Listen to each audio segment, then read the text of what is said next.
but you talk about that mental edge.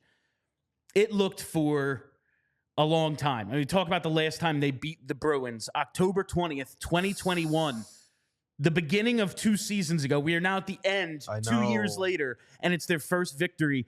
The last 16 games between the Flyers and Bruins, prior to today, Flyers were 3-11-2.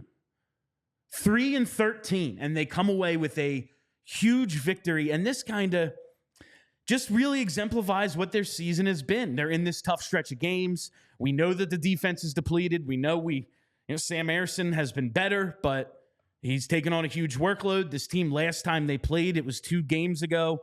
Ersson, January 27th, allowed 4 goals on 14 shots, was pulled after 20 minutes. We know what happened to Sandstrom in the last one. Gave up 6 goals on 30 shots. That 6-1 was the killer. But you saw in that last game, maybe the Flyers saw the Bruins weren't impenetrable. They beat them for 5. Maybe could have at least gotten a point out of that last one if it's not for that 6th goal Sandstrom allows. But today, just really limited them, checked them tightly. And you saw at the end there, that face-off after the Forster goal to go up 3-2. Still a minute and a half left. Boston has shown an ability to just put it on the Flyers in a short period of time. Pasta starts pushing a little bit. He starts getting a little physical on the face-off. And, I mean, they could have called a penalty. I'm glad they didn't. I mean, it would have been cool for the Flyers to be on the power play there at the end, and they have to pull the goalie just to get the 5-on-5. But maybe a little bit of a mental swing here. And now Boston is still, like, in the hunt for the President's Trophy. It's still their 4th win out of the last 17 against this team. I'm not saying, the Flyers are going to overtake the Bruins now. But for this one, they did, and maybe it's a formula going forward for this team with what the defense is, with the guys up front who might not be scoring the way we want them to outside of, like, TK and Frost and Tippett right now, I think it's a little bit of a formula for this team going forward. Yeah, no, we always talk about it. This is kind of one of the big problems with the power play as well, which did play better here today, but we don't have a lot of the top-end talent. Like a lot of the teams like Boston do have. So you're going to have to rely on that gritty, hard work that you've seen the Flyers play with. And I think you mentioned it, what's so impressive is the way they kept the Bruins down with shots. That's an impressive offense that Boston has, be able to keep it down there. And the Flyers did a really good job through 3 periods. And, we got to give the roses here today to Sam Ersson as well, being able to stand up tall. But I thought in general, this was a great just team effort. And just, again, we're going to keep reiterating this in this post-game show. Being able to take that mental edge against Boston. You mentioned it. 2021 was the last time we beat the Boston Bruins. That is absolutely insane, man. Definitely hats off to all these guys. And, one thing I want to mention, too, the unlikely heroes that are stepping up for this team, whether it be an Erik Johnson being on the ground and getting a big defensive play, whether it be a young kid like Forster getting a game winner, or even like your third pairing of Attard and Jennings doing a solid job. Doing whatever they can. No. It's listen, they're going to shelter Ronnie Attard. They're going to shelter Adam Jennings. But at a certain point, you just can't. And that's, I think Charlie made a point to tweet out after the second period, like, this is the front end of a back-to-back, and it's not as if anything gets any easier tomorrow. You have the Florida Panthers. Oh, yeah. You can't just ride your one legit NHL pair for 29 minutes like they have over the last few games.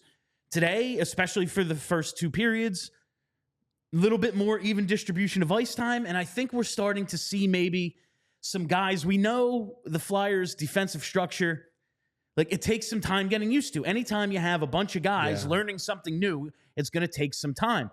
Whether it's Ronnie Attard, whether it's Adam Jennings, whether it's Erik Johnson, these are guys who have not been here all year. And then even Igor Zamula, he's been here, but these are brand new partners for him. Whoever he's out there with is someone he hasn't played with all year. Maybe there's starting to be some chemistry, and we've seen this with the Flyers all season. Now they hit a bit of a skid, whether it was early after their first few wins, whether it was there in January, whatever it might be. Every time they've hit a skid, they have answered back. And now, listen, we all knew what this schedule was going to be. It was going to be tough. 5 out of the last 6 points in the middle of this really, really tough schedule. Now you see light at the end of the tunnel. You have the Panthers tomorrow. You have, the Rangers on Tuesday. And then You get your little reprieve, and you can't breathe.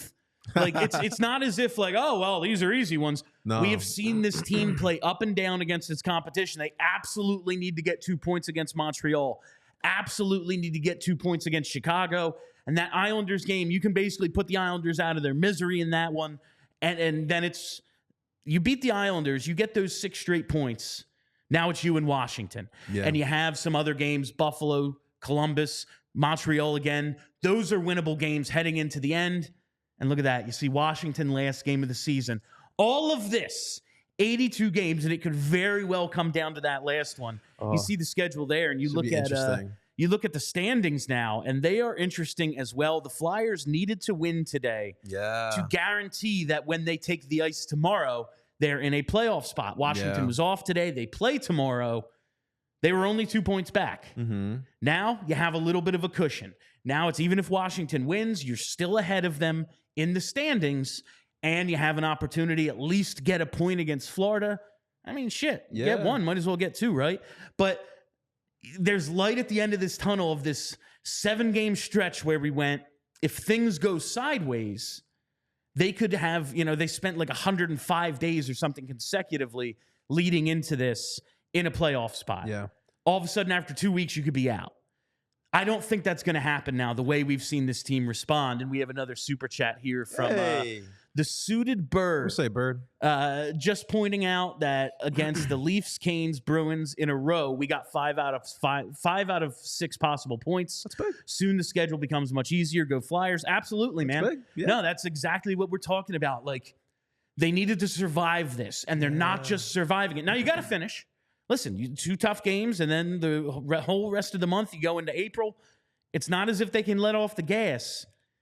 But for a team that's had the injuries it's had the outside noise it's had, like, listen, no one knew Cutter Gauthier, but it's still a thing that happened that they had to be asked about.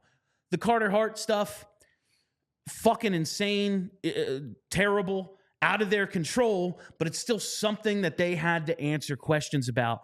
And now the Sean Couturier stuff, it's just more, and it's hard to call it outside noise when your coach creates the situation, but it's still outside noise. They have overcome this stuff, let alone the fucking defensive injuries. Like, we're talking about Erik Johnson, who wasn't here 2 weeks ago. I know. Like, we're talking about Ginning and Adard, who are afterthoughts. Right. Like, did not make this team out of camp ahead of a guy like Emil Andre or Igor Zamula. These are guys 8th, 9th, 10th on the depth chart, now stepping up. It's hard not to be proud of what this team's accomplished. They got to finish. Listen, if you're going to do what they did and decide we're not going to tank, we're not going to tear it down, we're going to be competitive, the onus is on you to get to the playoffs, because there ain't nothing worse than missing by a little and picking 14th, 15th. If they're going to pick 17th, 18th, dope. Dope. But now you got to get in, boys. And like you said, why not us? Yeah. We got to give a quick shout out to our other super chat. The GOAT Vince himself. Said, why not us? Vince, why not us? I love that. And I think you really bring up a good point about this game is that, look, points are so important. We saw last night Washington going overtime with Carolina. They get the big 7-6 win.